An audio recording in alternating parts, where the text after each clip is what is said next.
सांगड़ खां ख़बर शामिल कयूं पिया। डिस्ट्रिक्ट रिपोर्टर महमूद कायम खानी जी रिपोर्ट मुताबिक़ सांगड़ में सिहत लाइ हानिकार गुटके ऐं शराब ख़िलाफ़ पुलिस जूं कार्रवायूं। 8 जवाबदार गिरफ़्तार। 9,545 गुटकनि जूं पुड़ियूं ऐं 60 लीटर कचो शराब हथ। पुलिस चोरीअ जे शक में 3 मोटरसाइकिलनि खे पिणु तहवील में वरितो। SSP Sanghar captain R Saddam Hussain Khaskheli जे हुकुम ते पुलिस ॾुआरनि ख़िलाफ़ कार्रवायूं तेज़ करे छॾियूं आहिनि।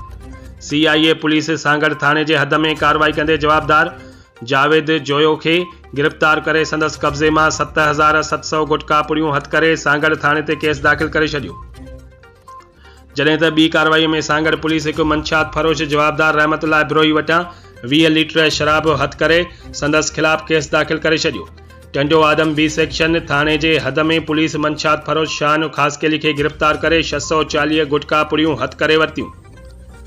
जॾहिं त टंडो आदम सिटी पुलिस 3 मुख़्तलिफ़ कार्रवाइनि में जवाबदार हरीचंद वाजिद अली ऐं अज़हर अली बलोच खे गिरफ़्तार करे 1205 गुटका पुड़ियूं हथ करे वरितियूं।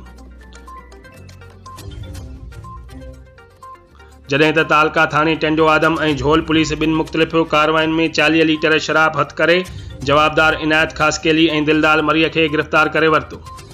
समूरनि जवाबदारनि ख़िलाफ़ केस दाख़िल कया विया आहिनि। जॾहिं त शाहपुर चाकर पुलिस स्नीप चेकिंग दौरान 3 मोटरसाइकिल खे चोरीअ जे शक ते कलम 550 तहत चालान करे छॾियो आहे।